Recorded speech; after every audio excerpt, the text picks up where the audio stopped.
नमस्कार। कभी सोचा है जब हम आईने के सामने खड़े होते हैं तो उसमें हमारी अपनी ही तस्वीर कैसे दिख जाती है। ये सब होता है प्रकाश, परावर्तन और दर्पण के एक बड़े ही दिलचस्प विज्ञान के कारण। तो चलिए आज इसी की गहराई में उतरते हैं। सवाल तो ये बहुत सीधा साधा लगता है ना? पर इसका जवाब छिपा है फिजिक्स के कुछ सबसे जरूरी सिद्धांतों में। मतलब आखिर लाइट ऐसा क्या जादू करती है कि बस कांच का एक टुकड़ा हमारी पूरी दुनिया की नकल बना देता है।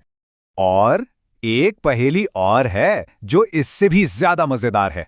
कभी गौर किया है, जब हम अपना सीधा हाथ उठाते हैं तो आईने में जो हमारा अक्स है वो अपना उल्टा हाथ क्यों उठाता है? ये अजीब सा लेफ्ट राइट का चक्कर क्या है? इन्हीं सब सवालों के जवाब आज हम ढूंढने वाले हैं। तो आज हम क्या क्या देखने वाले हैं? सबसे पहले समझेंगे कि रिफ्लेक्शन होता कैसे है, फिर देखेंगे कि इमेज यानी प्रतिबिंब रियल और वर्चुअल में क्या फर्क है। इसके बाद बात करेंगे हमारे जाने पहचाने प्लेन मिरर की, और आखिर में देखेंगे कि घुमावदार आईने यानी कर्व्ड मिरर्स का विज्ञान क्या है। ठीक है, तो चलिए शुरू करते हैं। सबसे पहले उस बेसिक प्रोसेस को समझते हैं जिसकी वजह से हम कुछ भी देख पाते हैं, और वो है परावर्तन यानी रिफ्लेक्शन। बहुत ही सीधे सरल शब्दों में कहें तो ये कुछ ऐसा है जैसे एक गेंद दीवार से टकराकर वापस आती है। बस यहाँ गेंद की जगह है लाइट। जब लाइट किसी भी सतह से टकराकर वापस उसी मीडियम में लौट आती है, उसे ही हम रिफ्लेक्शन कहते हैं। ये किसी आईने पर हो सकता है, रुके हुए पानी की सतह पर हो सकता है, या किसी भी चमकीली चीज पर। और हाँ, इसी की वजह से हमें आईने में अपना चेहरा नजर आता है। अब ऐसा नहीं है कि यह प्रोसेस बस यूं ही कैसे भी हो जाता है। नहीं, इसके दो बड़े सीधे साधे लेकिन बहुत जरूरी नियम हैं। पहला नियम क्या कहता है कि आने वाली लाइट की किरण, टकराकर जाने वाली किरण और उस सतह पर जो 90 डिग्री की सीधी लाइन हम खींचते हैं, जिसे नॉर्मल कहते हैं, ये तीनों के तीनों एक ही प्लेन में होती हैं। और दूसरा नियम तो और भी आसान है। जिस एंगल पर लाइट आएगी, ठीक उसी एंगल पर वापस जाएगी। इसी दूसरे नियम को हम एक छोटे से फॉर्मूले से दिखाते हैं। I equals to R। मतलब angle of incidence is always equal to the angle of reflection. और मजे की बात क्या है पता है? ये नियम मेरा मतलब है हर तरह के मिरर पर लागू होता है, चाहे वो एकदम फ्लैट हो या फिर घुमावदार। ये एक यूनिवर्सल रूल है जो कभी नहीं बदलता। तो लाइट जब रिफ्लेक्ट होती है तो वो बनाती है एक इमेज या प्रतिबिंब। लेकिन सवाल ये है कि क्या सारी इमेज एक जैसी होती हैं? नहीं, बिल्कुल नहीं। चलिए समझते हैं कि ये क्या चक्कर है।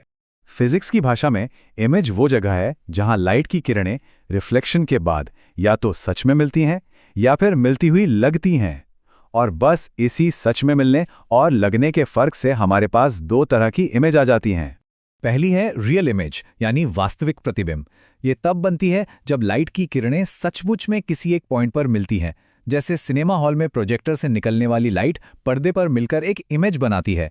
इसे हम स्क्रीन पर उतार सकते हैं। और दूसरी है वर्चुअल इमेज यानी आभासी प्रतिबिंब। ये एक तरह का कह सकते हैं ऑप्टिकल इल्यूजन है। इसमें किरणें सच में नहीं मिलती, बस हमें ऐसा लगता है कि वो आईने के पीछे कहीं से आ रही हैं। इसका सबसे बढ़िया उदाहरण आईने में दिखने वाला हमारा अपना चेहरा। और यहीं पर हमारी वो शुरू वाली पहेली का जवाब मिलता है।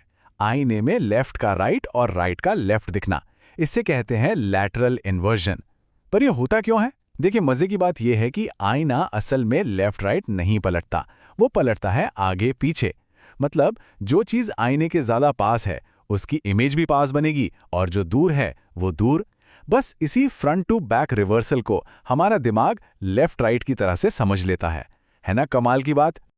चलिए, अब जब बेसिक्स क्लियर हो गए हैं तो उस मिरर की बात करते हैं जिससे हमारा रोज पाला पड़ता है, प्लेन मिरर यानी समतल दर्पण। नाम से ही जाहिर है, ऐसा कोई भी मिरर जिसकी रिफ्लेक्ट करने वाली सतह एकदम सपाट, बिल्कुल फ्लैट हो, उसे प्लेन मिरर कहते हैं। सिंपल। तो एक प्लेन मिरर में जो इमेज बनती है उसकी कुछ खास बातें होती हैं। चलिए फटाफट देखते हैं। नंबर 1, इमेज हमेशा वर्चुअल होगी, मतलब आईने के अंदर बनती है।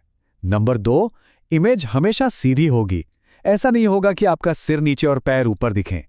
नंबर 3, साइज बिल्कुल बराबर होगा, ना छोटा ना बड़ा। और नंबर 4, जैसा कि हमने अभी बात की, इमेज लैटरली इन्वर्टेड होगी, यानी लेफ्ट का राइट दिखेगा। ठीक है, प्लेन मिरर तो हो गया। आप चलते हैं घुमावदार यानी कर्व्ड मिरर्स की दुनिया में। और यकीन मानिए, यहां चीजें और भी ज्यादा मजेदार होने वाली हैं। तो ये स्फेरिकल मिरर या गोलीय दर्पण क्या होते हैं? बस ऐसे समझिए कि हमारे पास कांच की एक खोखली गेंद है। अब अगर हम उसे काट कर उसके एक टुकड़े पर पॉलिश कर दें, तो बस बन गया हमारा स्फेरिकल मिरर। अब पॉलिश किस तरफ की है, इस पर सब कुछ डिपेंड करता है। अगर हमने अंदर वाली धंसी हुई सतह को चमकाया है तो वो बन जाता है कॉनकेव मिरर यानी अवतल दर्पण। और अगर बाहर वाली उभरी हुई सतह पर पॉलिश है तो वो कहलाता है कॉन्वेक्स मिरर यानी उत्तल दर्पण। तो बस ये दो मेन टाइप हैं। अब इन मिरर्स को ठीक से समझने के लिए कुछ बेसिक टर्म्स जानना जरूरी है। चलिए जल्दी से उन्हें देख लेते हैं। सबसे पहला है पोल यानी ध्रुव। ये कुछ नहीं, बस मिरर की जो रिफ्लेक्टिंग सतह है उसका एकदम सेंटर पॉइंट होता है। इसके बाद आता है सेंटर ऑफ कर्वेचर या वक्रता केंद्र। अब याद करिए वो कांच की खोखली गेंद जिससे हमने ये मिरर काटा था, उस पूरी गेंद का जो सेंटर था ना, बस वही इस मिरर का सेंटर ऑफ कर्वेचर कहलाता है। और आखिर में एक और चीज है, प्रिंसिपल एक्सिस या मुख्य अक्ष। ये एक इमेजिनरी सीधी लाइन है जो पोल और सेंटर ऑफ कर्वेचर को जोड़ती है। हम इसी लाइन को एक रेफरेंस की तरह इस्तेमाल करते हैं ये समझने के लिए कि लाइट कैसे बिहेव करेगी। तो एक क्विक रिकैप करते हैं। आज हमने लाइट के रिफ्लेक्शन को समझा, उसके दो गोल्डन रूल्स देखे, रियल और वर्चुअल इमेज के बीच का फर्क जाना और प्लेन मिरर से लेकर स्फेरिकल मिरर्स तक की दुनिया की सैर की। तो अब जब इतना सब कुछ जान ही लिया है तो जाते जाते एक सवाल छोड़ जाता हूं। गाड़ियों के जो साइड वाले मिरर होते हैं जिनमें लिखा होता है objects in the mirror are closer than they appear, वो कौन से मिरर होते हैं, कॉनकेव या कॉन्वेक्स? और जो भी होते हैं वही क्यों इस्तेमाल होते हैं? इस पर सोचिएगा जरूर।